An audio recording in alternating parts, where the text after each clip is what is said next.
Malipayong dayong kilom-kilom Subo, Kabisayan ug Mindanao uban ni Dr. Iris ug ni CB diri sa Bukirang Barangay sa Kasili sa Konsolasyon. Kini si Leo Lastimosa sa magpasalamat nga inyong gipadayon sa inyong tagsa-tagsa ka mga Pinoy-anan sa makausapa.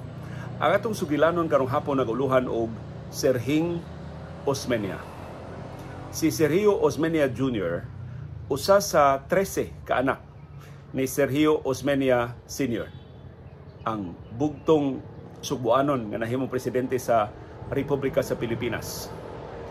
Dugay na kay kung naglungot-lungot nga maghisgot mahitungod ni Serhing Osmeña, pero nagpaabot jud ko og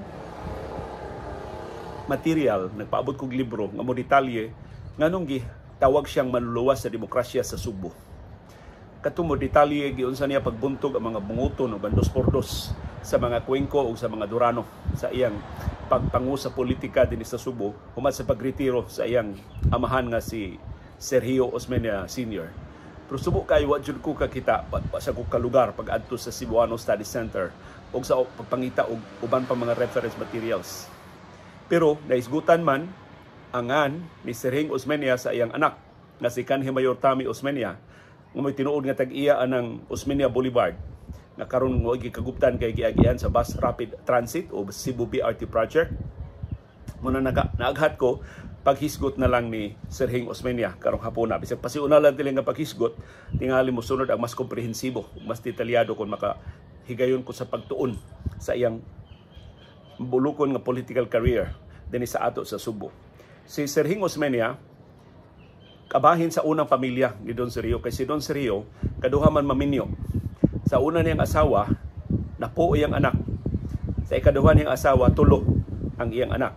Ang unang asawa ni Don Sergio si Estefania Chong Veloso. Mao ni ang anak sa labing adunahan nga pamilya dinhi sa Subo. Kung sanga-sanga ni mga Chong Veloso, kini mga Villalon, kanang uban pang mga dagko king yutaan dinhi sa ato, nagikan ang tanan sa mga Chong Veloso.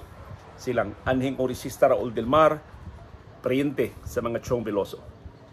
Ang napo ka anak nilang Don Sergio Osmeña Sr. o Estefania Chong Veloso, mao silang Nicasio, Vicenta, Edelberto, Milagros, Emilio, Maria Paloma, Jesus, Teodoro, Jose o Sergio Jr. si Serhing. Pagka 1920 sa ato pa dulan 20 ka tuig human namatay ang o human sa una niyang kaminyoon namatay ang iyang unang asawa, nagminyo pag-usab si Don Sergio. January 1920, nagminyo siya 2 years human sa kamatayon sa iyang asawa ni Esperanza Limhap nga taga Manila. Doon na sila tulo ka anak, silang Ramon, Rosalina o si Victor. Na gusto ko mususi initana mga anak ni Don Sergio. Kinsa ilang mga kaliwat, pero wasad ko yung higayon sa pagsusi ana. Pero ang akong nahibawan si Emilio Osmeña mo'y amahan nilang anhing Gobernador Lito Osmeña, aning Senador Sani Osmeña, o ni Ani Osmeña Abuitis, kana developer sa Maria Luisa. Samtang si Edelberto mo'y amahan nilang anhing Cebu City Vice Mayor Renato Osmeña o anhing Cebu City Councilor Rogelio Jingjing Osmeña. So, ni ang ilang pamilya sa nga mga Osmeña din sa ato. Arin nata ni Serhing Osmeña. Si Serhing Osmeña natao December 4, 1916, namatay March 26, 1984. So siya kaabot sa EDSA People Power Revolution. Nahimo siyang senador sa Republika sa Pilipinas. Nidagan siya pagka-presidente batok ni Ferdinand Marcos Sr. niadtong 1969. Anak siya ni Don Sergio Osmeña, ang ikaapat nga presidente sa Republika sa Pilipinas. O iyang mga anak nahimong politiko si kanhi Senador Serge Osmeña III o si kanhi Cebu City Mayor Tami Osmeña. Akong basahon ang nakalilaing mga pwesto sa gobyerno na iyang gidaganan kadto si Serhing gibantog to nga mudagan pagka mayor sa Cebu City, inigdaog niya mubiya, mudagan pagka gobernador sa Cebu Province, igdaog niya mubiya, mudagan pagbalik pagka mayor sa Cebu City. Pariha karon ni sayang anak nga si Tami Osmeña tungod sa iyang pagtabok-tabok o although si Tami wa man tabok-tabok o mga politika ng pwesto. Pero si Serhing gud wa may makapildi adto niya basta siya ni mudagan. Tungod adto ang iyang mga ibilin, iya nang ikasungi.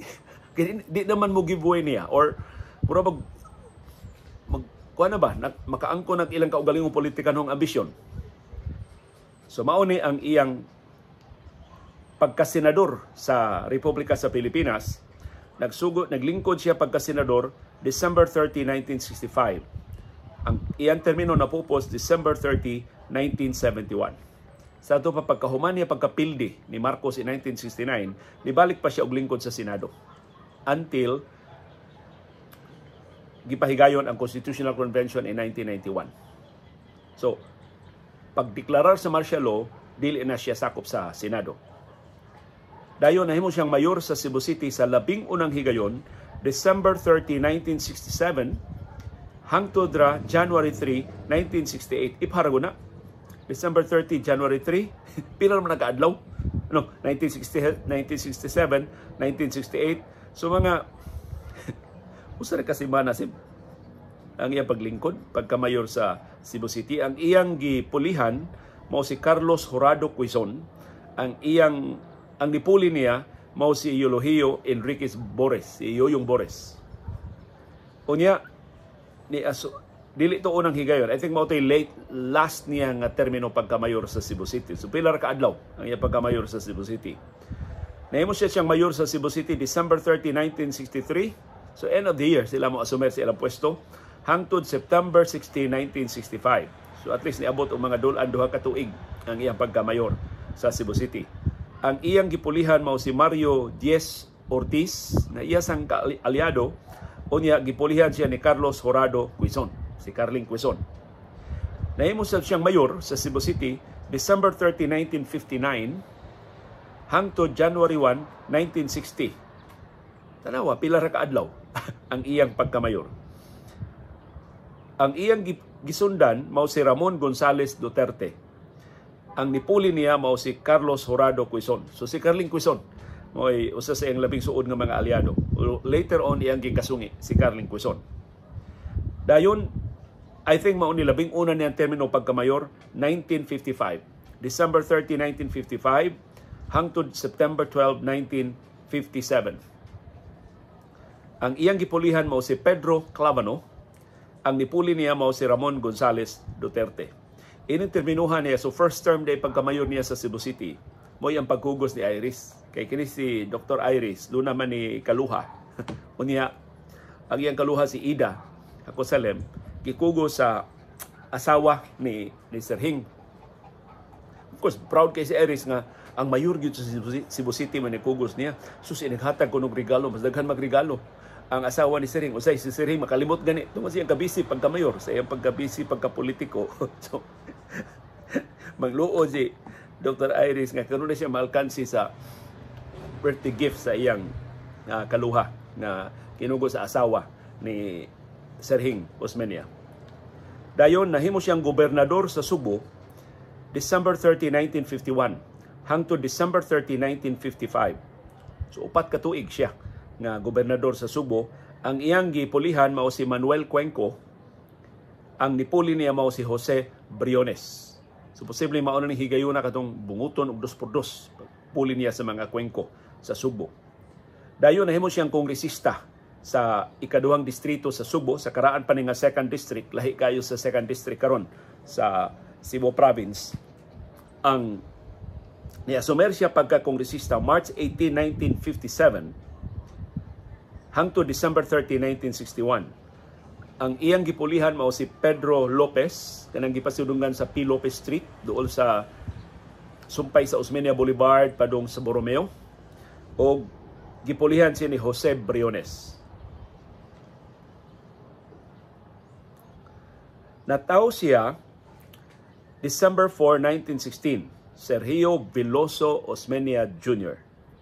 Namatay siya March 26, 1984 sa pangidaron nga 67 dito sa Los Angeles sa California tungod sa sakit. Ang iyang partido, Liberal Party from 1955 to 1957 ug 1961 to 1984. Dayon interim nahimo siyang Nacionalista Party. So hasta mga Osmeña magtabok-tabok o partido. Nacionalista Party siya 1957 to 1961. Ang iyang asawa mao si Lourdes de la Rama. sakop ni o anak ni sa adunahan kay pamilya sa Negros. Mao ni ang maninay sa kaluhan ni Iris. Ang ilang mga anak mao silang Sergio Osmeña III, Maria Victoria Osmeña, si Minnie Osmeña, Esteban Osmeña, nidagan ni pagkasenador si Steve Osmeña, Tomas Osmeña, ug si Georgia Osmeña.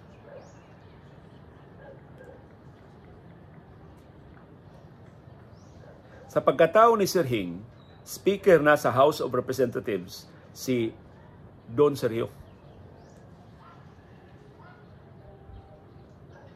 Ang iyang igsuon nga si Emilio, doon na say mga anak nga nahimo sang politiko, silang anhing Gobernador Lito Osmeña o si aning Senador Sani Osmeña.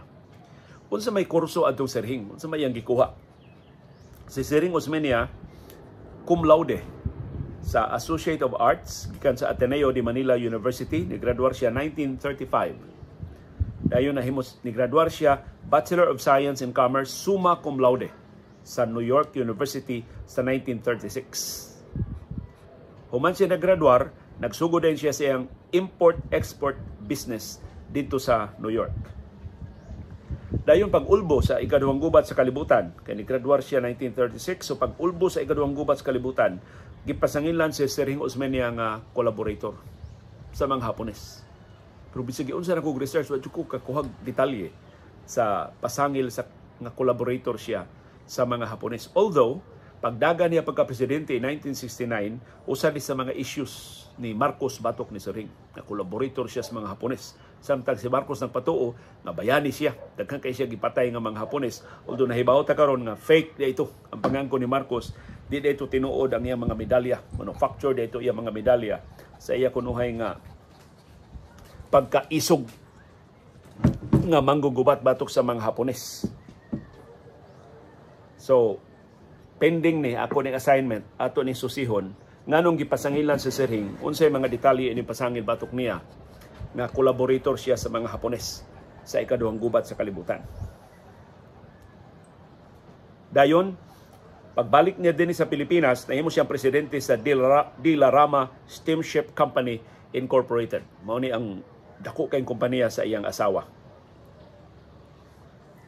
Pagka 1951, napili si Sir Hing nga provincial governor sa Subo o mayor sa Cebu City sud sa tulo ka termino, 1955, 1959 o 1963. Dayon nahimo siyang kongresista sa 2nd District sa Subo in 1958.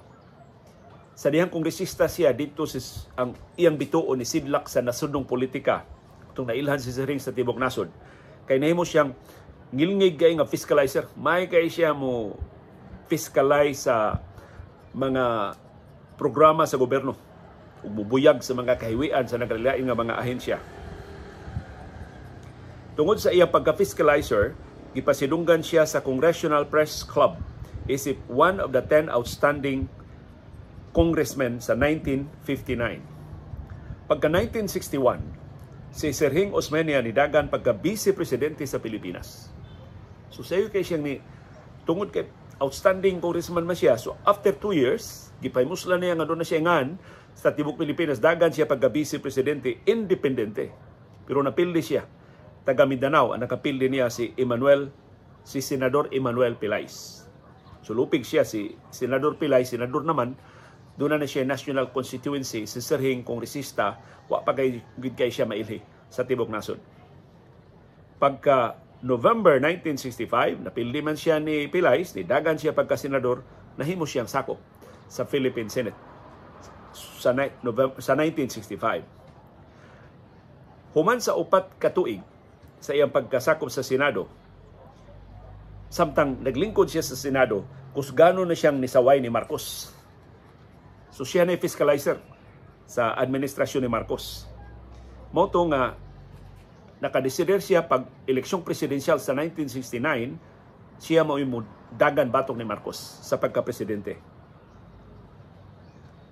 Si Marcos atong paglusad sa iyang kapagkahibaw niya sa Sir Hing Osmeña mao yung kontra, gidetalye niya ang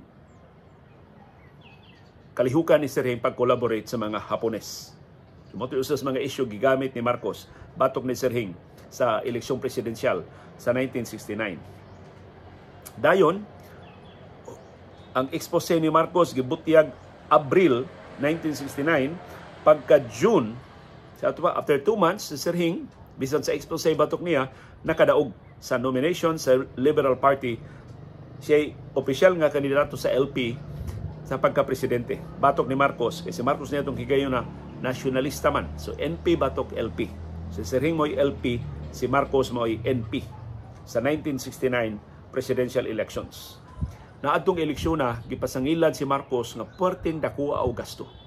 Nipabaha si Marcos og kwarta kay nahukman ni Marcos nga mamiligro siya ni Sirhing. Gawas lang kung dako kayo ang iyang gasto. So ang gibuhat ni Marcos, iyang gipabaha ang dako, daghan kay kwarta, nagpasiog daghan kay mga proyekto, labi na dinhi sa Subo. Hibaw siya mabiyaan siyang Sirhing dinhi sa Subo, pero dili kay siya malubong aron nga dili siya mabitay sa nasudnong eleksyon. So nigasto si Marcos og gibanabana nga $50 million sa infrastructure projects sa nakalilang bahin sa Pilipinas atol sa election year aron nga matabunan ang kandidatura ni Sirhing. Ang kapaspas sa iyang paggasto o kalapad sa iyang mga proyekto mo'y gibasol sa pagkatikyaob sa nasudnong ekonomiya sa 1970. Pag 1970, 1 year after sa presidential elections, puwerteng dakua sa deficit sa balance of payment sa Pilipinas. So dako kay ang gasto kaysa iyang kita. Motoy usa sa labing seryoso nga krisis sa ekonomiya na mugna tungod sa grabing gasto ni Marcos aron pagsiguro siyang kadaugan batok sa paboritong anak sa Subo nga si Sirhing Osmeña. Ni resulta to sa inflation. Nisulbong pag-ayo ang presyo sa mga palaliton. Usa to sa mga rason ngano nga nilapad ang mga protesta batok sa administrasyong Marcos hangtod sa pagdeklara niya sa martial law sa 1972. So usa ni sa mga aspeto no nga atong nataligaman nga nagka-krisis na di ang ekonomiya, mautong lapad kayo mga protesta batok ni Marcos. Kung gihimo na hinon niyang excuse, siya pagdeklarar og martial law in 1972. Sa banabana karon sa mga historians, atol sa presidential campaign, si Marcos ni gasto og 100 pesos sa kada piso nga gigasto ni Sirhing. So kada piso nga gibuhian ni Sirhing sa kampanya, gi-times 100 ni Marcos aron pagsiguro nga matabunan gyud si Sirhing og iya yung napildi si Sirhing Osmeña. Although ang presidential election sa 1969 gibantog hangtod karon sa kalapad sa pagpanikas, kalapad sa pagmaniobra, ginamit ang incumbency ni Marcos. So si Marcos mo'y labing una politiko nga ni maximize sa iyang incumbency. Opposite kayo sa amahan ni Sirhing. Si Don Sergio, pagdagan niya pagka-presidente batok ni Manuel Rojas, wag mo gamit sa iyang politikanong makinarya. Iyang gihatagan sa hingpit nga kagawasan ang katawhan Pilipino sa pagpili. Ug siya din gipili sa katawhan ang mas batanon nga si Rojas, wa mo protesta si Don Sergio, namoto siya og gibilin ang liderato. Gitunol ang liderato sa nasod ngadto ni Manuel Osmeña, ni Manuel Rojas, ang apuhan ni Lolo ni Marojas, kani Senador Marojas. Human sa pagkapildi ni Sirhing sa pagka-vice-presidente, nagpabili siyang leader sa Liberal Party. So, mangluod si Sirhing sa politika. Aktibo gihapon siya sa politika. Pagka Agosto 21, 1971, si Sirhing mo'y nangu sa rally sa Liberal Party, proclamation rally sa ilang mga kandidato sa Plaza Miranda dito sa Quiapo, sa Manila. Samtang dito siya sa ibabaw sa stage, uban sa mga leader sa Liberal Party, duha ka granada ang gilabay ngadto sa stage. Og diha gyud ang usa na tungod ni Sirhing Osmeña. Motong usa siya sa labing grabe og injuries sa Plaza Miranda bombing. Usa siya sa 95 nga naangol, dunay siyam nila ka mga kauban nga namatay sa Plaza Miranda bombing. Human adto, si Sirhing Osmeña nibiya para sa Estados Unidos o dito na nagpuyo sa Beverly Hills sa Los Angeles sa California. Usa sa rason nga nung nibiya si Sirhing kadtong mga huhungihong nga si Marcos mo deklarar na og martial law. Unya isip baos ni Sirhing Kay si Sirhing usa man gyud gibasol ni Marcos sa pagkabaho siyang administrasyon, mo tong gipriso si Serge Osmeña uban ni Henny Lopez kay aron pag neutralize sa mga amahan. So si Sirhing di kay katingog dito sa Estados Unidos batok ni Marcos kay piniriso man yung anak na si Serge Osmeña III. So giproklamar ni Marcos ang martial law September 1972. Iyang gitumbok si Sirhing na usa sa mga hulga sa nasudnong seguridad kay nagplano kuno si Sirhing pagpatay niya. Wa kuno ka move on si Sirhing Osmeña siya pagkapildi sa 1969 presidential elections. Wa di nato mahibawin pero si Sirhing Osmeña usa sa gigamit ni Marcos na justification siyang pagdeklarar og martial law. Now of course, tako ng bakak. Kay bawo na katakaron manufactured to ang tanan. In fact, fake ang ambush ni Juan Ponce Enrile nga gipasikaran siya pagdeklarar og martial law. Si Marcos ni sumeter sa mga dokumento ngadto sa US Congress pag-justify siyang deklarasyon sa martial law. Usa sa iyang gidetalye sa iyang report ngadto sa US Congress na dunay plano pagpatay niya. Yang utok sa plano pagpatay niya mao si Sirhing Osmeña. Although saka isog niya ni pasangil ni Sirhing, wa gyud siya ebidensya gi presentar. Bisag usa na lang ka ebidensya gi presentar batok ni Sirhing Osmeña. Si Sirhing Osmeña naminyo ni Lourdes de la Rama sa Negros Occidental. Namatay siya tungod sa respiratory failure sa pangidaron nga 67 dito sa Los Angeles sa California. Daghan pa kay tagwa mahibaw ni Sirhing Osmeña. Ang akong interes mao ang iyang nganong gitawag siya nga manluluwas sa demokrasya sa Subo. Pag-abot ng Sirhing Osmeña din ni Subo, sa una giniang pagdagan sa politika, gisungay si Sirhing. Gikan sa pantalan padung sa simbahan. Ug nagsyagit ang mga tao nga manluluwas sa demokrasya sa Subo, si Sirhing Osmeña. So interesado kay kung mahibaw og dugang detalye unsa man mga tuiga nga gibantog ang mga bunguton ug ang 2x2 kung mao kuno gipildi ni Sirhing siyang pagdagan dinhi sa ato sa Subo. Unsa man tong abilidad ni Sirhing sa politika? Tungod to kay anak siya ni Don Sergio o mas abilidaran to si Sirhing sa iyang amahan? Mao na gusto nako susihon sa sunod nga higayon kuha ko og mga resource materials pagtuon sa mga panghitabo atol sa katuigan nga ni dominar si Sirhing Osmeña sa politika dinhi sa Subo. Basta atol sa iyang dominasyon sa politika dinhi sa Subo, ang labing higpit niyang karibal mao si Mano Amon, si Ramon Dorano Sr. Ambot na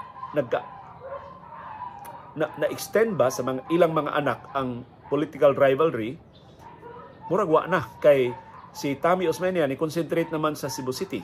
Although sa pagdagan ni Lito Osmeña pagka-gobernador, gipildi niya ang gipaluyuhan sa mga Dorano sa pagka-gobernador. Although nabawsan sa si Lito Osmeña sa mga Dorano, dihang naggrupo ang katong gitawag nga Big Four. Si Ramonito Dorano, si Juni Martinez, si Sol Abines sa 2nd District o si Tingting de la Serna, ang anhing gobernador sa probinsya sa Subo, o si Tingting de la Serna mo ni pildi sa asawa ni Lito Osmeña nga mo iyang gibilin din sa Subo pagdagan pagka-gobernador kay wa na siya mo dagan para sa ikaduha unta niyang sunod-sunod nga termino sa pagka-gobernador sa probinsya sa Subo. So usa ra gito ka termino si Lito Osmeña dinhi sa Subo.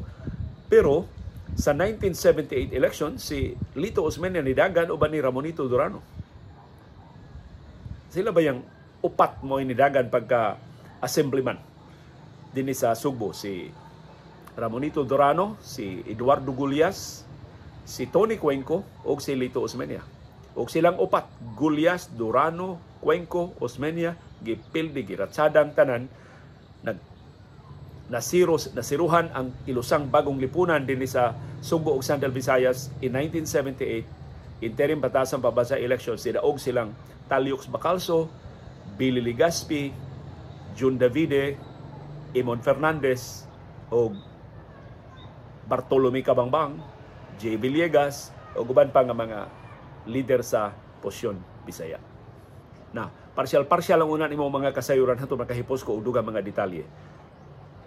ako dayong iasoy ninyo aron pasabot ta kay para nako importante kay itong bahin sa politika sa Subo, and maybe ang maong mga panghitabo sa panahon sa mga bunguton og 2x2 makahatag nato og pagtulunan sa duguon sad nga bahin sa bag-ong pamulitika dinhi sa Subo sa nangaging katuigan o posible simbakulayo rato sa umaabot nga mga eleksyon. Uban ni Dr. Iris ug ni CB diri sa Bukirang Barangay sa Kasili sa Konsolasyon, kini si Leo Lastimosa. Magpasalamat sa inyong parayon nga pagsubay, pagsunod, ug pagsalig, ug pagpaminaw sa atong panahon dayong kilom-kilom. Kang initan na bingbing girl, no? Kang magdili kilom-kilom bingbing. Daghang salamat, babay ka natong tanan.